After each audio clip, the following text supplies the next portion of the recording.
네, 안녕하세요. 부동산 ABC 리얼피에셋 김규진 이사입니다. 이번 부동산 ABC 시간에는요, 재개발, 재건축과 관련된 내용 한번 살펴보려고 하는데요.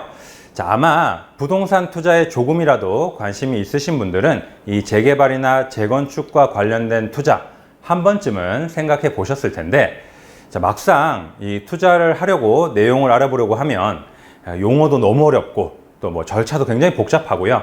알아야 될 게 너무 많다 보니까 시작도 하기 전에 포기하시는 분들 아마 많으실 겁니다. 그래서 이번 부동산 ABC 시간에는 이 재개발, 재건축과 관련된 기초적인 내용 한번 정리하고 갈 수 있는 이런 시간을 준비해 봤습니다. 그리고 참고로 이 영상은 이제 투자를 막 시작하시는 분들, 흔히 불인이라고 하죠. 이 불인이 분들이 투자 초보에서 탈출하실 수 있도록 아주 쉽게 설명드리려고 하니까요. 내가 이런 부분에 대해서 조금 이해도가 있다. 이런 분들은 굳이 시청하지 않으셔도 괜찮습니다. 저희 채널에 다른 영상들 많이 보시고 좋아요 많이 눌러주시면 될 것 같고요. 자, 그럼 이제 본격적으로 한번 시작해 보도록 하죠. 우선 재개발, 재건축이 뭔지 거기에 대해서 알아보고 넘어가야겠죠. 재개발, 재건축 이 개념부터 잡고 넘어가야 되는데 제가 항공사진을 하나 준비해 봤습니다. 자, 이 항공사진을 보시면 지금 한눈에 보기에도 요 부분 사진에서 요 지역은 이 저층 주거지가 굉장히 밀집해 있는 모습입니다. 그렇죠? 도로 사정도 꽤 좋아 보이진 않고요.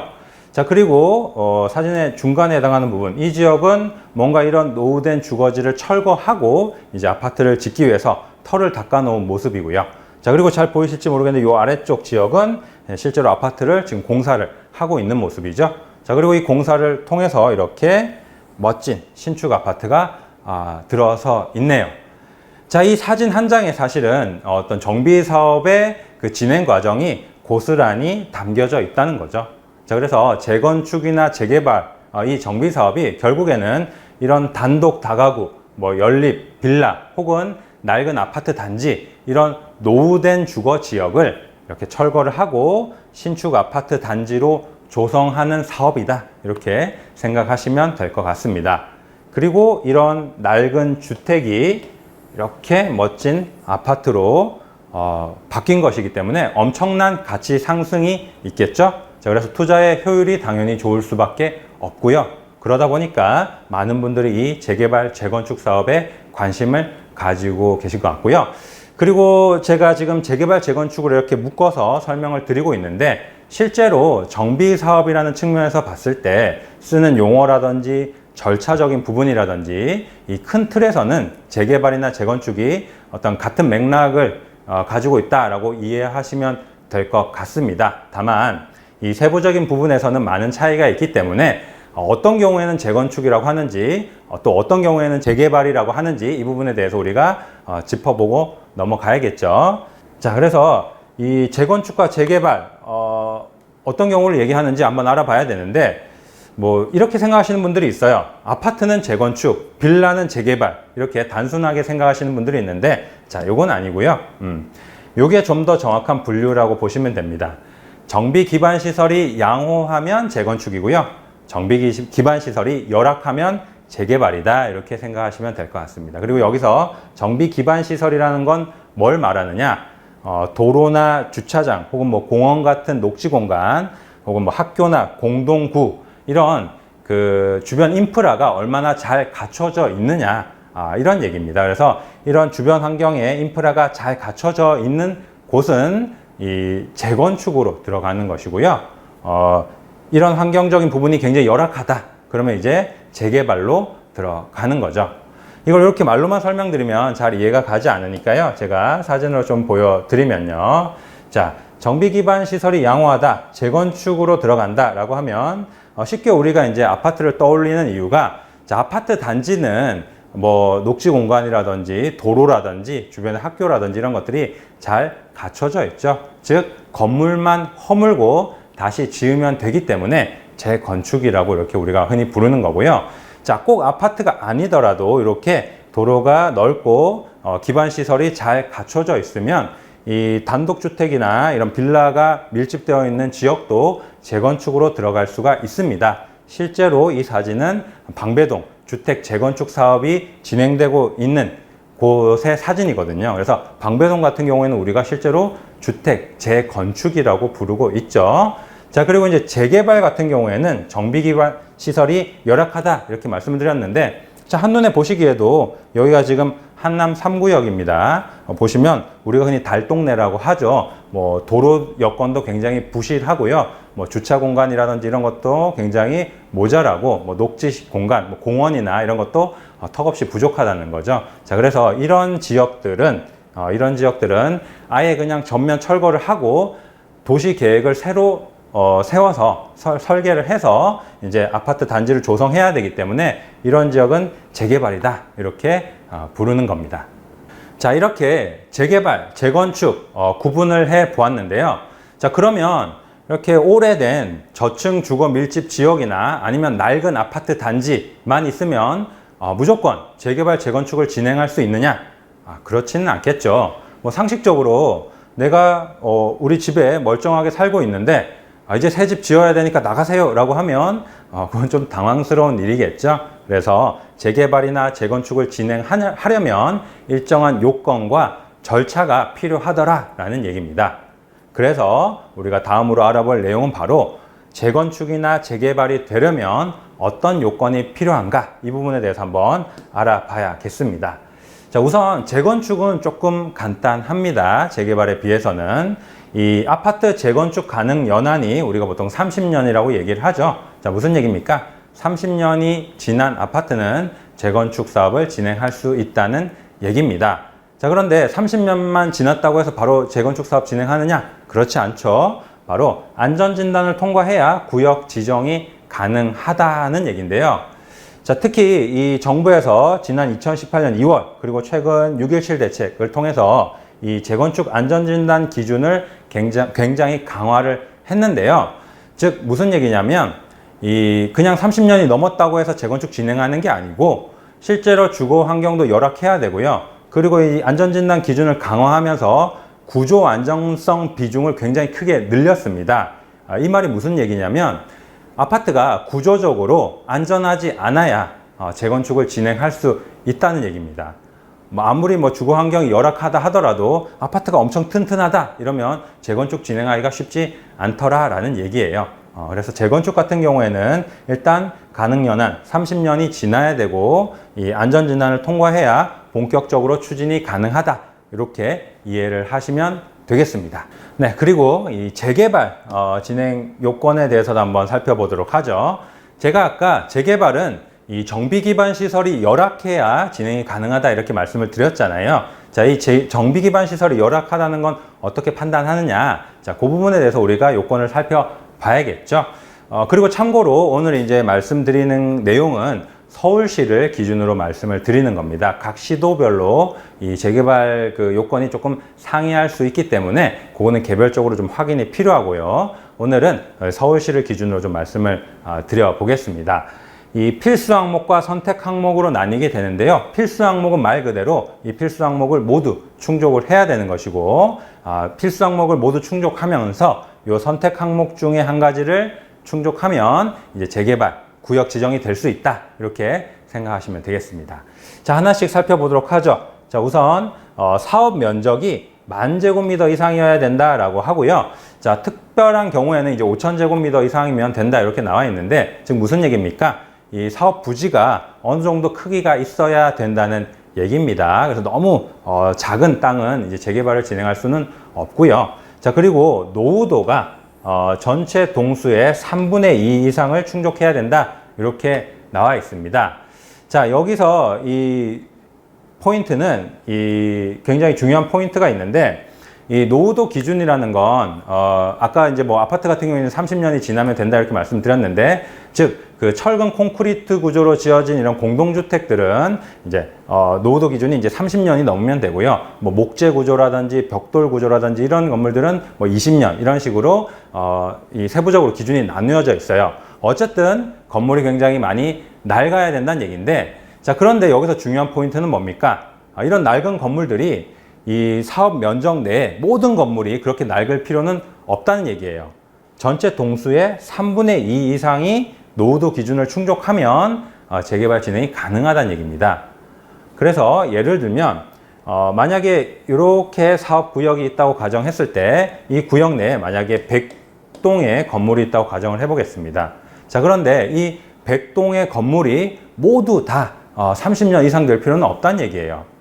이 중에서 한 70동 정도가 이제 30년이 넘었으면 나머지 30동 정도의 건물이 어제 준공난 건물이어도 재개발 구역이 지정돼서 철거하고 새 아파트 지을 수 있다는 얘기입니다. 왜 그렇습니까? 3분의 2 이상의 요건을 충족하기 때문에. 간혹 이제 이렇게 물어보시는 분들이 있어요. 여기 이렇게 막 신축 빌라들이 있는데 재개발할 수 있나요? 이렇게 물어보시는 분들이 있는데 할 수 있죠. 할 수 있습니다. 요건만 충족한다면. 그래서 이건 굉장히 중요한 포인트니까 꼭 기억해 두시고요. 자, 이렇게 이제 필수 항목을 충족하면서 이제 선택 항목을 만족을 해야 되는데 하나씩 살펴보도록 할게요. 자, 과소필지가 40% 이상인 지역이다라고 나와 있는데 과소필지는 뭐냐면 이제 건축대지로서의 효용이 없을 정도로 작은 필지입니다. 그래서 서울시 같은 경우에는 90제곱미터 미만인 이런 필지를 과소필지라고 하는데 너무 필지가 잘게 쪼개져 있다는 얘기죠. 이런 필지들이 이제 구역 내에 많아야 된다는 얘기고요. 주택 접도율이 40% 이하인 지역, 무슨 얘기입니까? 이 차도 못 다닐 정도의 4m 폭 이하의 이런 도로가 굉장히 많다는 얘기죠. 골목길이 많다는 얘기입니다. 그래서 주택 접도율이 나빠도 이제 선택 항목을 충족할 수가 있고요. 호수 밀도가 60 이상인 지역, 이건 무슨 얘기냐면 그 면적 내에 건물이 너무 많이 들어가 있는 거예요. 빽빽하다는 얘기입니다. 우리가 인구 밀도라는 얘기를 하죠. 자, 호수 밀도가 높다. 건물이 너무 빽빽하게 지어져 있다라고 생각을 하시면 되겠어요. 그래서 이런 필수 항목을 충족하면서 이 선택 항목 중에 한 가지를 만족하면 이제 재개발 구역으로 지정이 될 수 있다. 이렇게 정리를 하면 되겠습니다. 자, 이 내용들을 이제 정리를 해서 좀 말씀을 드리면요. 결국 재건축 같은 경우에는 이제 기반 시설이 양호해서 건물만 부시고 새로 지으면 되는 지역, 그런 지역들은 재건축으로 진행이 되고, 뭐 아파트 같은 경우에는 이제 30년이 지나고 안전진단 기준을 통과하면 재건축 가능하다 이렇게 생각하면 되고요.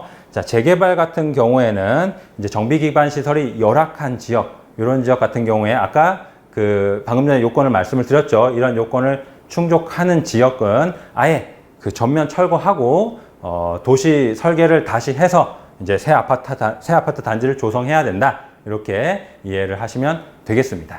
네, 이렇게 재개발, 재건축 관련된 기초적인 내용 한번 알아봤는데요. 자, 오늘 이제 말씀드린 내용은 사실 이 정비 사업의 많은 내용 중에서 극히 일부분입니다. 그렇죠? 아직까지 갈 길이 굉장히 멀어요. 알아야 될 내용들이 굉장히 많습니다. 그래서 다음 시간에는 그러면 우리가 어떤 내용에 대해서 알아봐야 되느냐?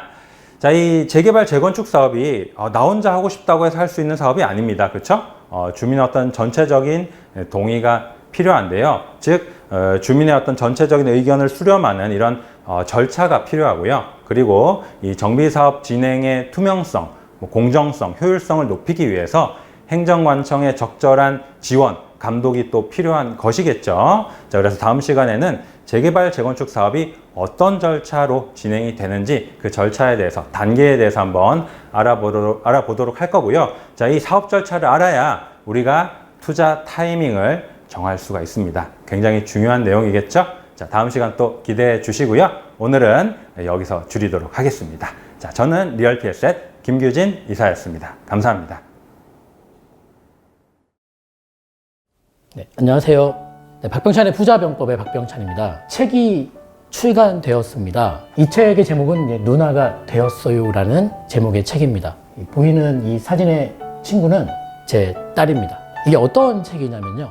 우리 교회 목사님께서 아주 아픈 친구가 있는데 그 친구를 도왔으면 한다라고 말씀을 하시면서 또 어린 친구들 중에서 특히 이 희귀 난치병 있는 친구들을 좀 도우면 좋겠다라는 그 취지가 너무 좋아서 시작하게 된 일입니다. 책은 정가는 15,000원입니다. 그리고 이 15,000원 중에서 우리 유통과 이 판매 구조상 나가는 비용이 9,000원이라고 합니다. 그러면 실제적으로 이 15,000원의 책을 팔아서 6,000원의 그런 수익을 낼 수 있는 것인데요. 그렇다면 너무 비용이 많이 들고 아픈 친구들을 많이 도울 수 없기에 총 3,000부를 찍은 이 책에서 1,000부만 인터넷 서점과 일반 서점에 유통을 시키고 2,000부는 제가 유통 마진 없이 직접 판매를 하겠다라고 해서 총 2,000권이 판매를 해야 되는 상황입니다. 책의 출판 비용은 총 1,755만 원이 들어갔고 그것은 제 개인적인 기부 형식으로 쓰겠습니다. 이 책 판매 수익 전액은 우리 난치병을 앓고 있는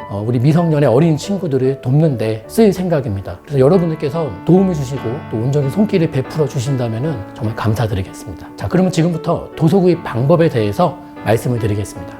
먼저 첫 번째로 해주실 내용은요, 계좌로 지금 보이시는 이 계좌번호로 도서 금액을 보내주시면 감사하겠습니다. 자, 보시면 원래 이 책의 정가는 15,000원입니다. 다만 저희가 전문 판매업이 아니기 때문에 포장이며 배송이며 깔끔하게 보내드리기는 어려울 것 같습니다. 다만 회사 통해서 구입하시는 분들은, 저에게 직접 연락 주셔서 구입하시는 분들은 제가 직접 손수 이렇게 자필 서명을 꼭 해서 감사의 뜻을 이렇게 좀 보내드릴 수 있는 것을 해드리겠습니다. 그리고 2만 원 이상을 부탁드립니다. 택배비며 여러 가지 비용들이 많이 들어갑니다. 도서 금액을 보내주실 때는 받는 분 통장에, 즉 입금자명을 성함과 전화번호 4자리나 본인이 알 수 있는 이렇게 내용을 좀 적으시면 좋겠습니다. 저는 박병찬 6640, 이게 제 핸드폰 뒷자리입니다. 나는 이렇게 할지 모르신다 하시는 어르신이 계시다면 그냥 보내주시고요. 저희 회사로 전화 한 통만 주시면 저희가 혼선이 없도록 응대를 해드리겠습니다. 이렇게 도서 금액을 보내주신 후에는 도서 주문 이 도메인을 클릭해 주셔서 배송 내역, 성함, 금액, 그리고 받으실 주소, 이걸 적어 주셔야 되는데요. 컴퓨터로 이렇게 영상을 보시면 영상 바로 하단에 도서 구입 신청 페이지라고 떠 있을 겁니다. 그 도메인을 클릭하시면 지금 보이시는 페이지가 열릴 것입니다. 그리고 원하시는 수량, 그리고 도서는 제목은 누나가 되었어요 선택을 해주시면 좋겠고요. 그 다음에 주문하시는 분의 성함, 입금하신 금액, 그리고 핸드폰 번호, 그 다음에 배송지 주소를 이렇게 적어주셔서 이렇게 제출하기를 눌러주시면 주문이 완료가 되겠습니다. 네, 지금부터 스마트폰으로 도서를 구입하시는 방법에 대해서 말씀을 드리겠습니다. 영상 우측에 보시면 조그만 화살표가 있습니다. 그 화살표를 눌러보시면 글이 나오는데요. 도서 구입 신청 페이지가 있고 도서 구입을 설명해 드리는 블로그 글이 있습니다. 우리는 이제 도서 구입 신청 페이지를 눌러 보겠습니다. 지금 보시다시피 도서 구입 신청 페이지가 뜹니다. 도서 구입 관련된 필독 사항이 적혀 있고요. 원하시는 수량을 1권, 2권 또는 기타 권수 적어주시면 되겠고, 도서명 선택해 주시고 주문자 이름을 적어 주시고요. 그리고 주문자분의 입금자명의 성함과 핸드폰 번호 뒤 4자리를 함께 적어주시면 혼선이 없겠습니다. 그리고 입금 금액, 입금하신 금액을 적어주시면 되고요. 핸드폰 번호 적어주시고 배송 받으실 주소를 적어주시면 되겠습니다. 계좌 안내는 다시 나와 있고요. 아래 보시면은 개인정보 수집 동의 체크하시고 제출하기 버튼을 눌러주시면 주문이 완료가 되겠습니다. 누나가 되었어요. 많이 응원해 주세요.